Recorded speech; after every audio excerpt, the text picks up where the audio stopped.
warahmatullahi wabarakatuh. Di sini saya akan membahas psikologi Islam. Pada abad ke-6, bangsa Cina dikenal sebagai bangsa yang memiliki keunggulan dalam ilmu, pengobatan tradisional, astronomi, ramuan-ramuan, dan lain-lain. Pendek kata, saat ini Cina merupakan salah satu pusat peradaban dunia yang sangat maju. Karena itulah Nabi Muhammad SAW, sebagaimana diriwayatkan oleh Ibnu Huda dalam sebuah hadis yang menganjurkan umat Islam agar menuntut ilmu ke negeri Cina. Pada saat sekarang ini, diakui atau tidak, kiblat ilmu pengetahuan dan teknologi adalah bangsa Barat, mengacu pada anjuran Rasulullah SAW agar umat Islam belajar sampai ke pusat peradaban Cina. Maka pada saat sekarang umat Islam perlu belajar ilmu pengetahuan dan teknologi pada Barat untuk menjadi umat maju dan kompetitif dalam area pergulatan dunia. Psikologi sebenarnya telah ada sejak zaman Arab klasik yang salah satu tokohnya adalah Ibnu Sina dan Al-Ghazali. Akan tetapi tidak bisa dinafikan bahwa Baratlah yang menggunakan disiplin ilmu ini. Maka salah satu agenda penting yang harus diperhatikan oleh muslim yang mempelajari psikologi adalah meninjau konsep-konsep psikologi dengan visi Islam atau Mujib 2016. Baik dengan cara psikologi dipakai sebagai pisau analisis masalah-masalah umat Islam dipakai sebagai pisau analisis untuk menilai konsep-konsep psikologi, dan terpenting adalah membangun konsep psikologi baru yang didasarkan pada Islam.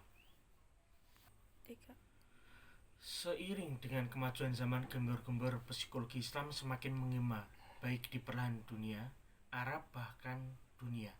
Psikologi hanya akan mengenal behaviorisme dan melupakan freudianisme. Pengalaman keagamaan James, Neo-Freudian, psikologi humanistis, Maslow, dan logoterapi Fak. Karena itu kutipan pendek Umayyah Al-Quran ingin menegaskan bahwa ilmu tidak hanya ada dua, tetapi tiga. Tanpa humorian ilmu tidak akan dapat menyentuh seni, filsafat, antropologi, ilmu politik, dan sebagainya.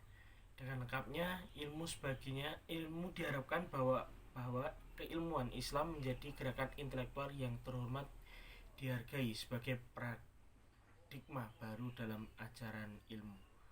Kunto Wijoyo 2016. Kemunculan psikologi Islam dinilai sebagai pengkritisi terhadap psikologi Barat, karena peradaban modern yang didominasi oleh psikologi Barat telah gagal dalam menyaksikan aspek moral spiritual manusia. Senada dengan Erich Fromm dalam bukunya yang membahas manusia dalam persepsi Karl Marx, yang menyatakan bahwa manusia modern menghadapi suatu ironi di mana mereka berjaya dalam menanggapi hal-hal material, namun kehidupan mereka sangat rentan dengan stres, depresi, mengalami berbagai penyakit kejiwaan, bahkan sampai ada yang memutuskan untuk bunuh diri. Selain itu, umat Islam punya kecenderungan meniru begitu saja budaya Barat yang menjerat umat Islam tersebut dari budaya dan ideologinya sendiri. Umat Islam saat ini lebih baik menggunakan sistem peradaban dan ilmu pengetahuan Barat sebagai dasar pemikiran dan tingkah lakunya sendiri, pada yang seharusnya adalah mereka bersandar kepada keberadaan Islam. Perhatian secara psikologis terhadap agama setidaknya tumbuh kehidupan manusia. Sejak kesadaran manusia tumbuh, orang telah memikirkan arti hidup. Perilaku manusia berkait dengan dunia ketuhanan ternyata telah banyak menyita perhatian para ahli. Pada abad ke-19, perhatian tersebut dilakukan secara ilmuwan lewat psikologi agama. Psikologi Islam di Indonesia. Perkembangan psikologi agama Islam di Indonesia dipelopori oleh tokoh-tokoh yang memiliki latar belakang profesi sebagai ilmuwan, agamawan, dan bidang-bidang kedokteran.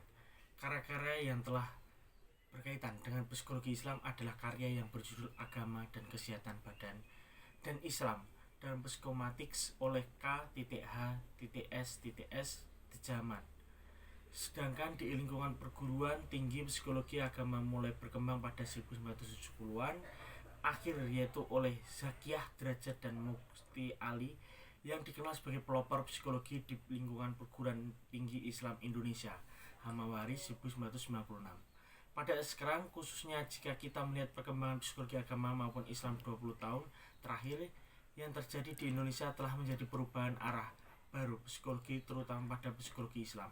Hal ini dikarenakan terjadinya integrasi antara psikologi Barat dan psikologi Islam yang membahas antara sains dan agama secara objektif, di mana sejatinya konsep ini bisa tercapai dengan pendekatan studi Islam.